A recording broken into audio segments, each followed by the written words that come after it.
Hello, and welcome to Aging Well Together, where we bring together individuals and organizations from Kingston and surrounding area to explore ways in which older adults can age well and live their best lives. My name is Jeanette Prorock. On today's episode, we welcome Farrar and Ken, who are enjoying the freedom of aging well and challenging the negative stereotypes and misconceptions that older adults may experience. My guests today are Farrar and Ken. Mary grew up in Toronto, where she worked as a professional dancer, educator, and archaeologist. In 1966, she moved to Inverary with her geophysicist husband. Every 7 years, when her husband was on sabbatical leave from Queens, they backpacked around the world with their children in tow. In the Kingston area, she has worked as an elementary school teacher, a consultant, community literacy coordinator, and an addictions counselor in Kingston's correctional facilities. Now in retirement, after moving to downtown Kingston a dozen years ago, she volunteers as president of the Friends of Kingston Inner Harbour Community Centre. After graduating from Queens in the 60s, Ken's career included working in the United States, India, Europe, and all over Canada, doing community development, challenging workplace sexism, and operating a B&B. 15 years ago, he retired to Sharbot Lake. Just over 16 months ago, Mary friended him on Facebook, and as Ken put it, the rest is bliss. So thank you both for being here today. I really appreciate you taking the time out of your day. So my first question for the two of you is, we've used the term healthy aging a lot on the show. And I'm just curious, what does healthy aging mean to the two of you, or each of you rather? Well, I would think, to put it in one word, I would say touch. Touch. Okay. I think there's so much loneliness in the world these days, and people are locked onto their computers. And touch, people need touch. And for us, the basis of our relationship is basically touch and sex, and along with the kind of spiritual and mental qualities and, being in good health and exercising and all that. But I think touch is not mentioned very often when people talk about healthy aging. Yeah, and not to cut you off here, Ken, but just to build on that, we've talked a lot about on the show the importance of social interaction, but it's been just that kind of social interaction. But that's a really interesting perspective. Touch is a key part of I don't aging. understand, honestly, why it's considered wonderful for seniors to age in their own homes. Like, what other segment of the population would you say living by yourself with your past memories is healthy? Right. It's really not. I mean, living by yourself can be good, but it has to be supplemented by involvement in the community and touching your family, touching your friends, touching mentally and spiritually and physically with what's around you in life. Wonderful. And what about you, Ken? What does healthy aging mean to you? I think when I look around, the healthy aging is being involved in your community, being engaged, and there's two challenges. One, you have to want to do that as a senior, and the other is volunteer organizations can make an effort to invite seniors into their midst. In Sharbot Lake, Village is Beautiful just put out a flyer to the community about finding new members, and we got 8 or 10 new people joining our group, some of whom are seniors. We're really happy about that. Wonderful. So what would you say are the keys to successful aging or to healthy aging? Any secrets? Well, I don't know if you've looked at the TV series about Blue Zones. Yeah, I've seen a little bit of that, yes. Okay, yeah. Well, I mean, these are places where seniors live over the age of 100, unusually. And I've looked at the one on Okinawa and the one on Loma Linda in California and the one in Sardinia. Yes. And it seems to me that people are active, not necessarily running up and down stairs all the time, but walking up and down mountains, gardening, putting their hands in the soil, having relationships with other seniors, with other people in the community, laughing. Yeah. Relaxing and being together. And Okinawa was interesting because there's no modern internet life, so to speak, and these people don't need it to live happily.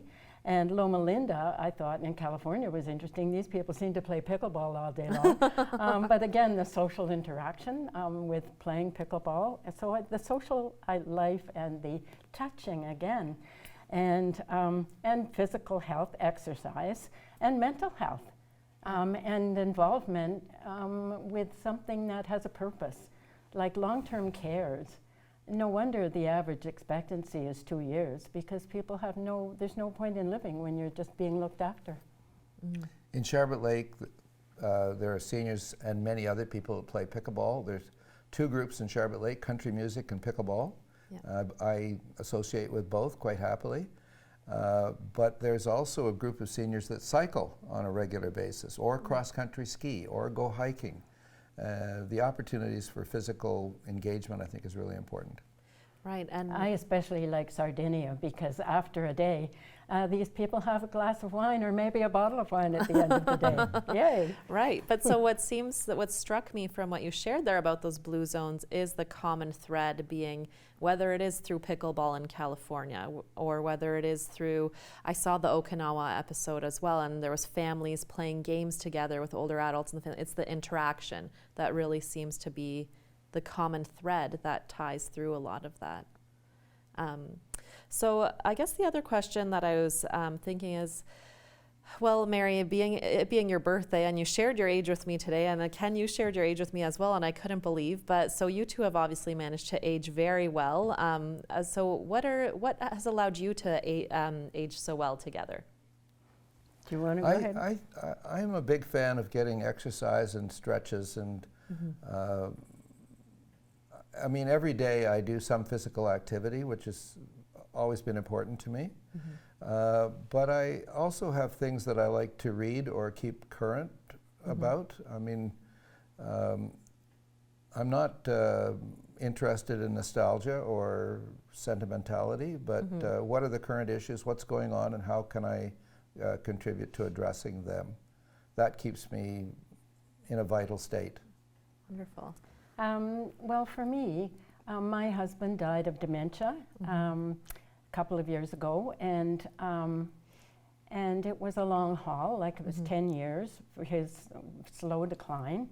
And so during that time, I became president of the community association, the Friends of Kingston Inner Harbor.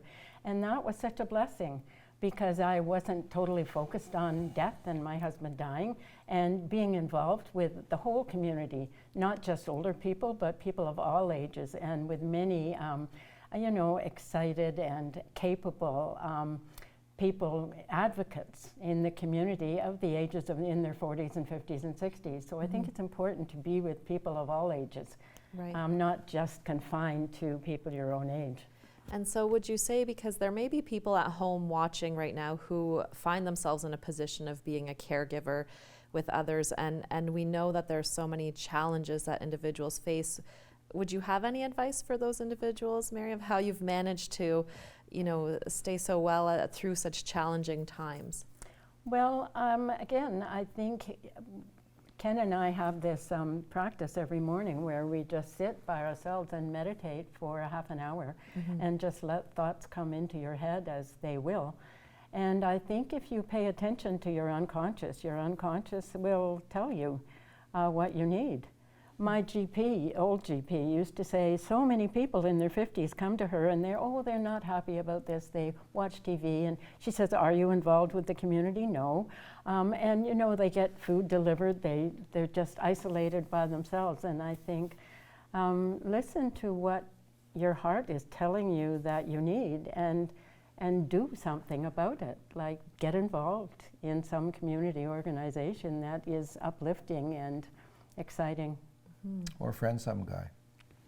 Yes, or find someone on Facebook. Friend someone, he said. Yeah. So I'm curious, have you both been so involved in the community throughout your whole lives, or is this something that you really kind of picked up as you've gotten older? Or my thinking with this is sometimes there's some people who might say, well, I've never been involved. Where do I start? I don't know how to get involved in my community to garner this interaction. Do you have any advice for those older adults? Well, for me, I was a school teacher.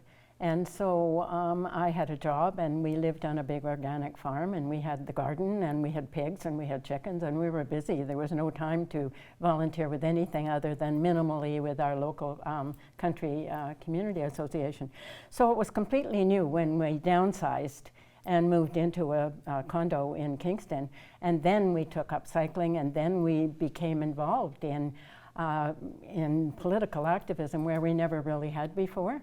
And it's a whole exciting new phase of life. And really, you know, we are given 30 extra years of life if we choose to take it, from the age of 70 to 100. Like, it's a whole extra life. How exciting. What a wonderful opportunity. And what a wonderful way to frame it, right? Because so often some people tend to think of older age, they might have some negative thoughts around that or negative feelings around aging, but it's great to hear you frame it as a whole new life. And we were chatting a bit before the show about sort of the freedom that comes with aging that maybe perhaps many people don't think about. I was wondering if you could expand a bit on what sorts of freedom you feel getting older has brought into your lives.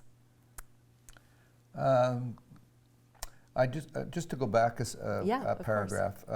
My background is facilitation, so I have, and I was involved in the Kingston Community Project in the 60s. So for my entire life, I have been facilitating groups and people getting together to solve some problem or meet some challenge.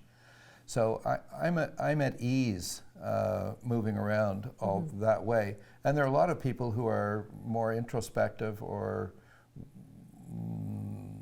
more shy, perhaps would be a way to say that. Right. I don't know what else to say, but put your toe in the water, go someplace that you haven't been before, find out when some group is meeting and just scout them out, see if there's any place that you're interested in. Right. And I noticed that seniors in my village are quite engaged. Now, many of them are retired school teachers. Right. But they have the capacity for, as I say, cycling, pickleball, these other activities. But it's essential for our society, for our growing elderly population, to find significant engagement and take the responsibility for making that happen. And that's great. I appreciate you sharing that, and good advice. Yeah, dip your toes in and get try involved. It out. You can always go home. And so basically take advantage of that freedom that comes with aging, right? So maybe if we could circle back to that. So I believe the two of you have expressed that you feel a certain freedom now as you've gotten older. Could you expand on that? Well, I certainly do. I mean, as we were talking about before, you know, when you are in the height of your career, like in your 30s, in your 40s, in your 50s, you have to worry about what people think. I was a school teacher. I couldn't exactly strip naked and wander around the park. And the same when you have a family, much as you really love, I love my children, but you know, they're jumping on the bed in the middle of the morning or something like that. And so when your family has left and when you're no longer with the responsibilities of a job, there's an amazing freedom that's there. And really, I'm grateful to a neighbor to say, you know, what have you got to lose, Mary? What have you got to lose? You know, go for it. Right. I mean, what do we care what people think, really? It doesn't matter. It's what we think and what our love. Both Mary and I have had an active interest in a great sexual relationship. Right. Neither of us have had that extended experience in our previous 60 years. It's funny, both of us, I think, quite on our own, fantasized about the ideal person that someday we would meet that would be romantic and engaging, sensual, and we both built this, what should I say, fantasy, personality, with such intimate detail that we really knew that person. And then one day, March the 13th, 2022, Mary and I actually looked at each other and said, my God, that's our fantasy. Right. And we didn't know a thing about each other, but we knew every detail of the fantasy that we had created. Right. And in looking at each other, it was absolutely startling that this person actually was the same person. Wonderful. And of course, after that became the challenge of, okay, who are you really? You know, what do you like or don't like, and the rest of it. But that frustration that we had had for decades magically appeared with each of us coming into connection with each other. And well, that's so what I was saying. That's part of our. That's yeah. That's what we are, and that could happen to anybody. Right. If you're willing to cultivate a possibility, it can come into existence. And listen to your heart, as I Yes, believe you started yes, this yes. with Mary, right? Talking about listening to what's coming from Well, inside. because I mean, I friended Ken on Facebook just like that, and I wasn't really expecting a relationship because my husband had been somewhat controlling, as people knew him, and I had sort of decided that I was fine on my own. And, you know, I didn't think looking for a sexual relationship. I just thought, oh, something speaks to me. And then when we went for a walk, and here we were, 2.5 hours, and I was absolutely, oh my God, like we are so aligned mentally and spiritually. And that's when I turned to him and said, given our age, like I'm 83 today and Ken is 81. And, you know, I said, so what about sex? And, you know, he looked a bit blank. He still thinks I didn't really say this. I mean, Yes, she did. And then he said, I said, well, there are 2 things left on my bucket list. One is writing my memoir, and the other is exploring tantric sex. Might you be interested? And I mean, I had heard about this years ago when I was about 18 and assumed it would never happen. And so then he kind of looked at me, and borrowing from Leonard Cohen, he said, I'm your man. And it was kind of, oh. And then, I mean, it was so funny, Ken's description of it afterwards was like, well, do we shake hands on this or something? I really, you know, and I said, well, how about a hug? And she just melted into my arms, and there was no resistance. Wonderful. And there never has been.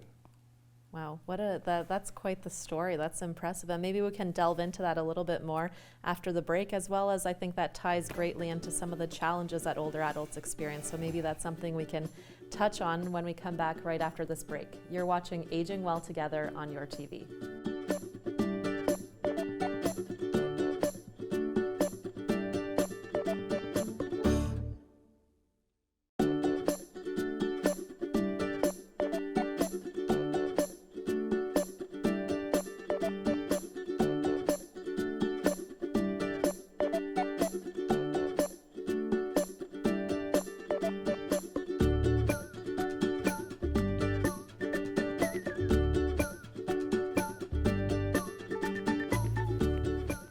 Thank you for coming back and joining us on Aging Well Together on your TV.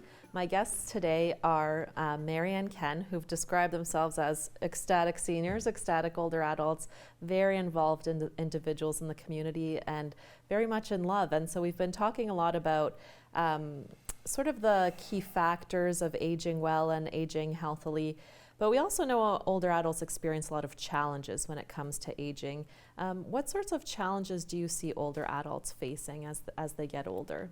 Do you want to take that? Sure. Well, health is one, obviously, and a sense of powerlessness. Interesting. And so I don't know what the answer is to those challenges, except to get out the door. So powerlessness in what way? Can you expand on that? When you're old, you're taken for granted. You can start a conversation and somebody 20 years younger will interrupt. You know, you won't get to finish a sentence because you're old. I mean, that's one of the ways I've experienced it. Right. So there's a sense of having to assert yourself in a way that you didn't have to before. That is a key to your success.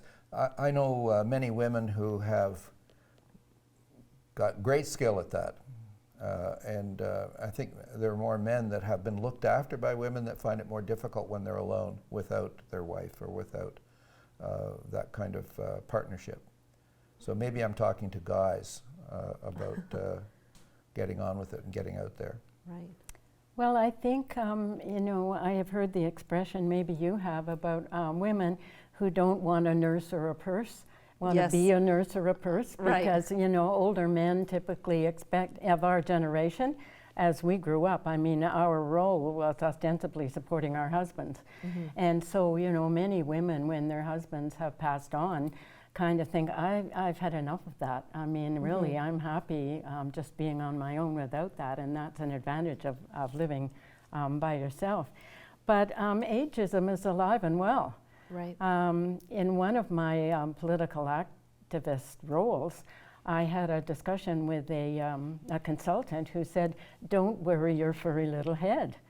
You know, wow, like, yeah. yes, jaw-dropping. And if Yes. he'd been employed by a university, that would have been the end of it, but consultant companies can do that. So, as Ken's saying, you know, I think it's important to assert yourself in a way that's not affronting, but just show that you have a brain and that you have thoughts and that you have a certain wisdom that you've gained over the years.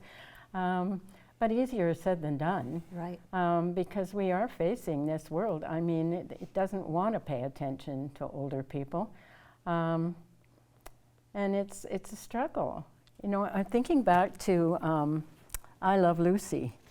I Love Lucy, what was it, like 50 years ago? Oh, 60, 70 years ago. 70 years ago. She was told that she couldn't appear pregnant on the show. Oh, wow. I didn't know that, yeah. And what do we have? The Super Bowl with the pregnant Right, star. Rihanna, now. yes, pregnant on the Super Bowl. And so we feel in the same position, like we're in the middle of writing a book about this to kind of just show what is possible.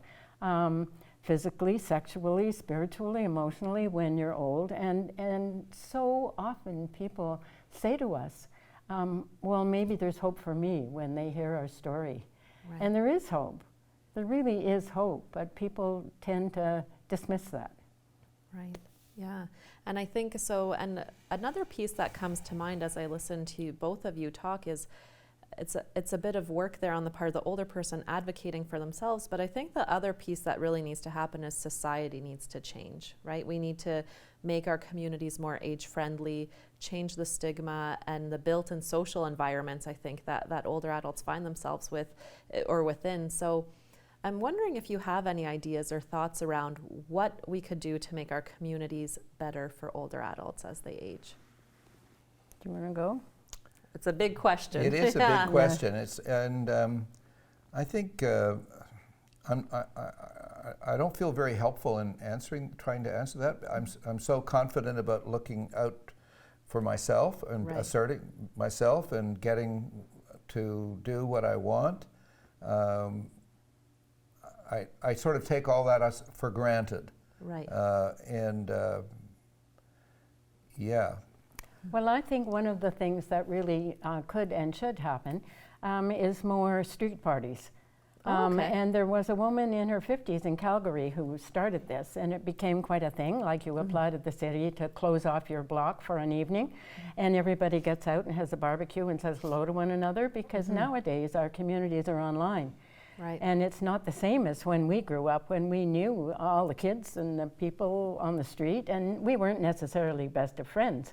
But there was definitely a sense of safety when you kind of knew who lived in that house and who lived in that house, and walking to school. Like we would walk to school, half an hour to get to school, half an hour to get back for lunch, half an hour again, half an hour again. And as we walked to school, more and more people joined us. And so there is some talk now of trying to get back to that with parents guiding. But even so, it's the sense of community, and I would love to see street parties. I think that would be such fun. You know what, I can attest to that, Mary. Hopefully no one from Bylaw's watching, but I hosted we called it a neighborhood social on our cul-de-sac, and we had everybody come out of the houses, fantastic. and all the neighbors got out, That's and great. we all know each other, we all look out for one another. You know, That's really somebody good. leaves their garage door open, Yes. it's late at night, you see it, you don't hesitate to let them know. And I think that's, again, what I'm seeing is that common thread of interaction, whether it be just and really intergenerational, right? Like I think that seems to be very Absolutely. important. Yeah. So do you have any idea of when your book's coming out? I'm sure people might be interested in reading it. Or is it a work in progress? It's very still? much a work in progress. For a year, we kept blogs independently. I mean, we shared them after writing, but every 2 or 3 days we would write everything that happened to us. And so it's a matter of taking all that And our feelings and our emotions associated with that. And that was one of the wonderful advantages of the partnership that we've shared when, you know, I'm at home by myself for 2 or 3 days and Ken's at home by himself for 2 or 3 days, and we have time to digest, you know, what we have thought, how do we fit together, how do we not, and if we have arguments, it's somehow easier to solve them via email than being in your face fighting. You know, it avoids that, and that's quite wonderful. Right. And also the support of family is great, and we're blessed that I have 2 children living in Kingston, and Ken's 2 sons are living in Montreal, which isn't that far away, because family is important. But as you were saying, intergenerational, and that's the wonderful advantage of a community cul-de-sac party, as you're saying. More of that. And when you look at the mental health problems of young children, teenagers, addicted to their phones, and not touching, not, you know, people have to have a dog instead of a person. I mean, it's wonderful if you need a dog to have a dog, and dogs are great, and cats are great. But, you know, human touch there's nothing that matches it. Well, I think that's a wonderful note to end on. Really brings us full circle to what we started talking about at the end. Mary and Ken, thank you both for being here. I feel like I could talk easily with the 2 of you for quite a while. When that book gets done, be sure to come back and visit us. I'm sure we'd love to hear more about it. And thank you to the viewers at home for tuning in. As we've discussed today, go on out there, make connections, dip your toes in, find that purpose, and really enjoy the joy of aging, I think. So thanks for watching and joining us here on Aging Well Together on your TV. Thank you.